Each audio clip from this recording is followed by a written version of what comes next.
This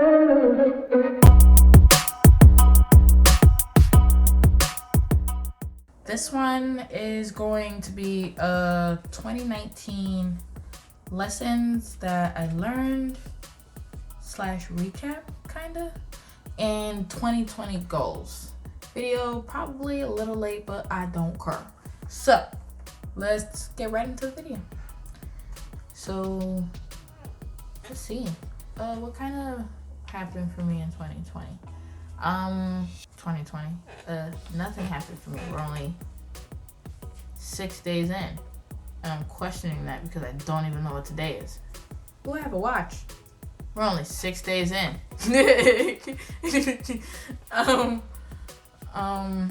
So I'd say, okay, what took place in 2019? The only thing that I actually got done off my goals list for 2019 was I got a full-time job. And I got the full-time job, and in the beginning, it was okay. Yeah, it was okay. And like money, when the money started coming in, then things started getting sweet because it was like tax return came in, the checks was coming in, and I said, we're making a little bit of money. So I was actually saving a little bit of money, and what I did was I tried to put in a lot of overtime and then still try and work on the things that I wanted to work on outside of work. But I found myself to be really tired and lazy and not really wanting to do anything. And that's pretty much what 2019 was. That.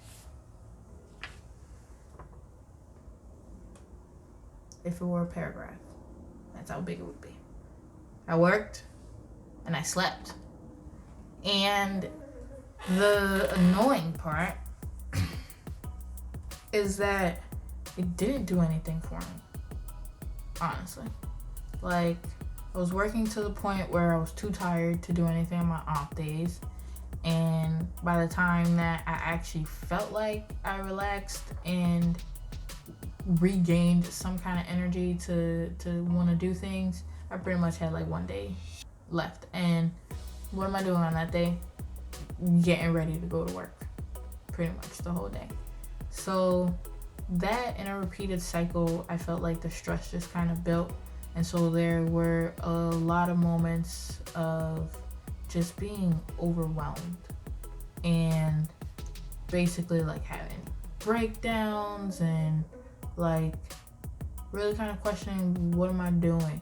Like, in what direction am I moving? Like, I felt like it was a lot of, all right, I want to do this, I want to do that, I want to do that, I want to do this, I want to do that, I want to do this. And I was researching a lot and planning a lot and writing things down, but I wasn't doing anything. I really wasn't, because I was tired. Like, even then, I questioned whether or not I was actually tired. Ain't that crazy? Like, you work yourself into the ground and then question whether or not, like, you did a good job.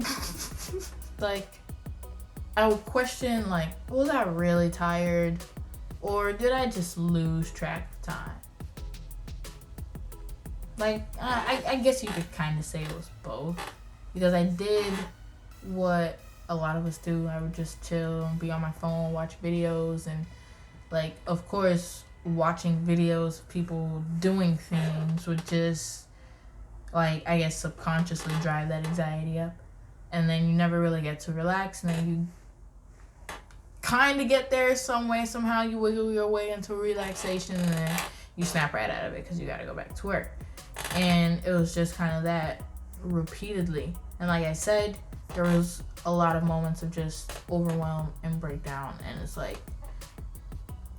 it was an honest sign, a whole 12-month long sign for me to realize that if I don't change something, this could very well be my day-to-day for the next 10 to 15 years.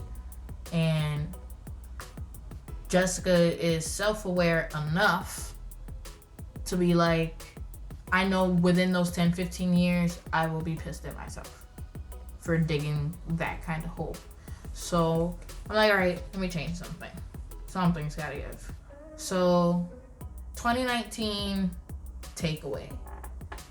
2019 takeaway was honestly the one quote that sticks with me, and I heard it from a speaker, Les Brown. I don't honestly know where it originates from. He said something along the lines of, if you want something you've never had, you have to do something you've never done. And I'm like, it sounds easy, right? It really do. It ain't. Because I'm lazy as hell. It's not. It ain't easy at all. Like, I try to now, especially, I guess what I could say is another takeaway that kind of ties into it is that I gotta be patient in the process. I'm really impatient. If you know me, you can hear me one time and think that it's very well possible that I'm gonna make $1 million tomorrow. Like, I sound like that person if you really listen to me. And I've come to notice how it can sometimes be my downfall, but I also notice how it really pretty much more so benefits me. So what I can take away from the downfall part is that it's like, if I can just be patient and slow it down enough to the point where I can be at ease in the process, then the process won't seem so damn bad. I'm so impatient because I want to get there so quickly and so bad, but I realize that even now that I have a lot of the things that I was talking about in high school that I want to do. I could check off every single one of them off the list, literally. I have them all, but I'm still in a position where I want more. I want better. And I don't think that's a bad thing. I honestly don't.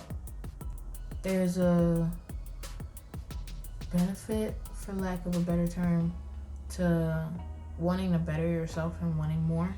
For all of us, wanting more can be very different. Wanting more can be wanting a minimalist lifestyle. Wanting more could be wanting a luxury lifestyle. Wanting more could be wanting a lifestyle of solitude. Or wanting more could be wanting a lifestyle of socialism and being a socialite, you know? So it means something different for all of us, so it's not something bad to seek or pursue. And I think a lot of us, a lot of times, beat ourselves up because we want these things, right? And we feel bad because we want these things. Being patient.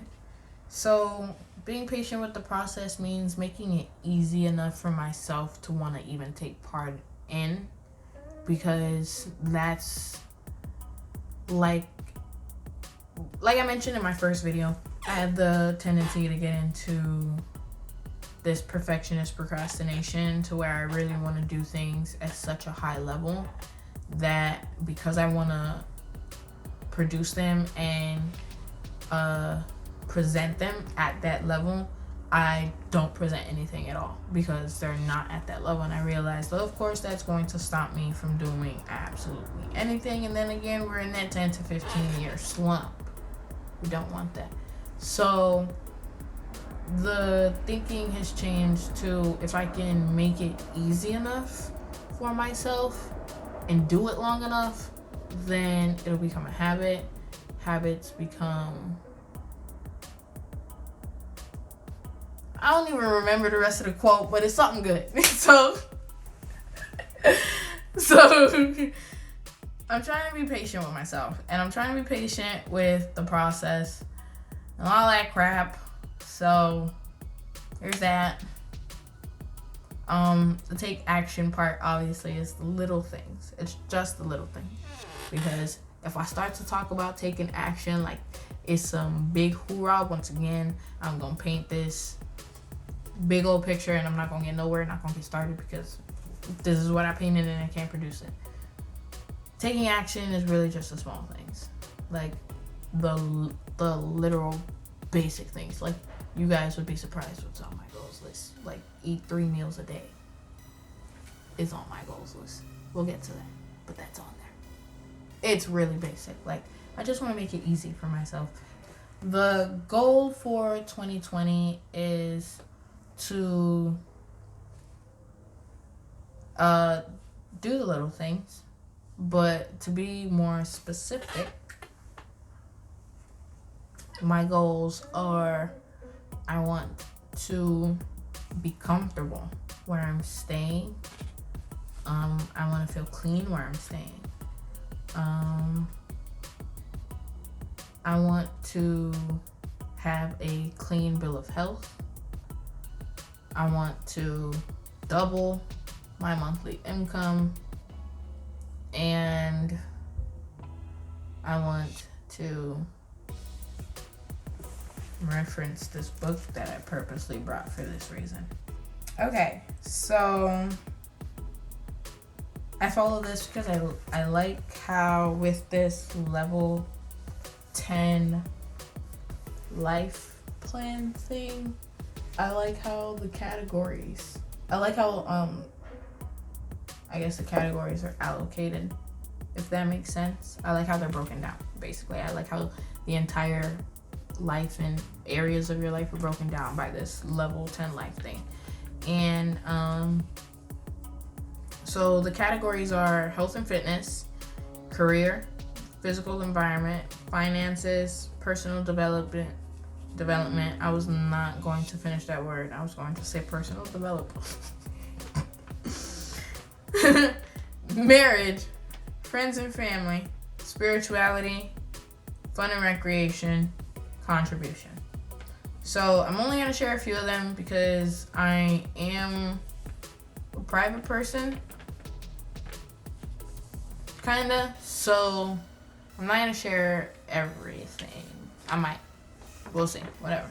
You can find a lot of articles about the level 10 life online. I will link the one that I reference mostly because I like the explanation of the breakdown of the categories, because to me, a few of them can overlap. And so I like to have like clear cut lines to define them because it makes making lists a little bit easier, even though you can't turn your life into a physical list. So we'll knock these out. So health and fitness. I want a clean bill of health, and I want to maintain a weight of 165. Literally, I thought about whether or not I wanted to share even that information because I was like, what if somebody wants to know if I'm 165 so they can kidnap me?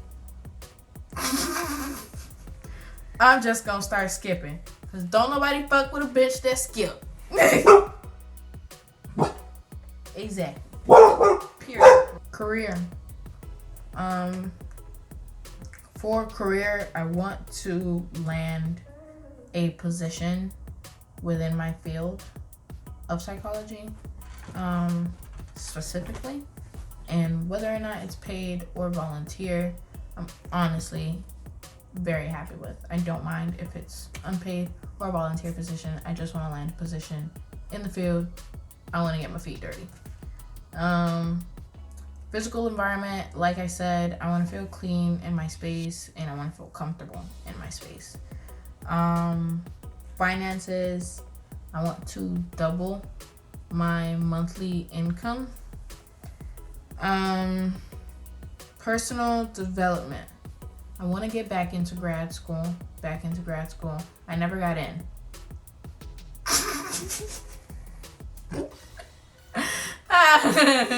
I never got in. There is no going back. I want to get in to grad school. We'll correct that sentence.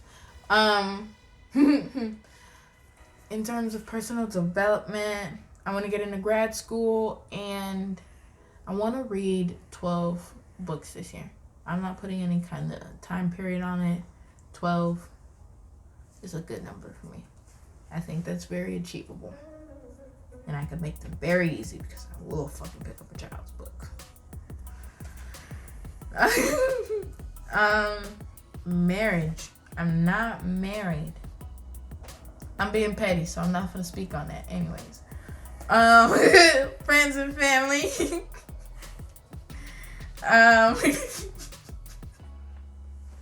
Continue. Friends and family. I want to communicate with my family more regularly.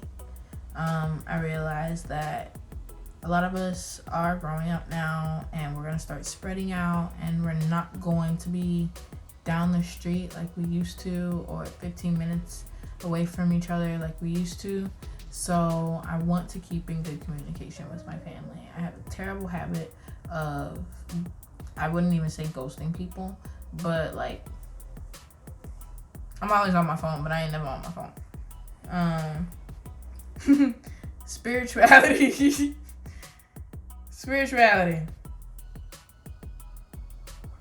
I honestly want to do more research into that and kind of even develop what spirituality is to me. I would say it's I wouldn't say a very young idea. I've always felt like I'm a spiritual person. What specifically that is to me, I haven't quite defined yet. So I'm excited to do a little bit of that this year.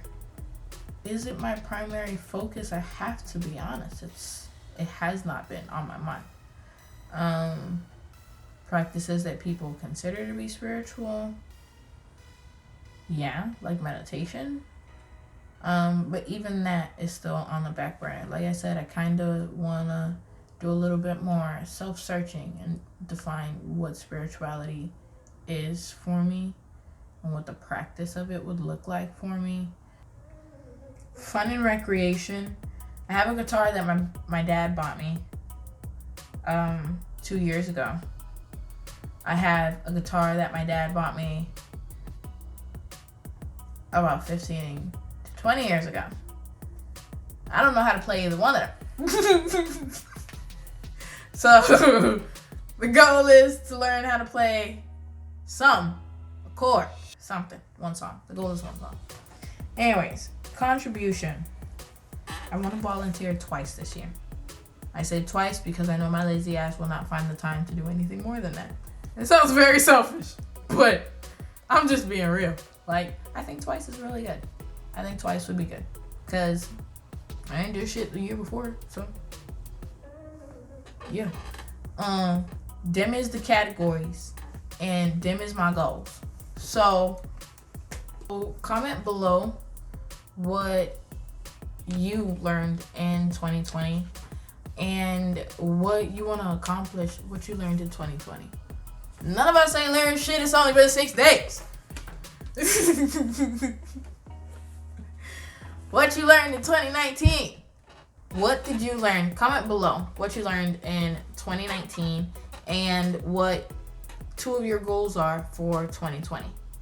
Hit the like and subscribe button if you haven't already, and if you give a damn to even see more of my face, hit the bell notification so you're notified of when my face will show up on your screen.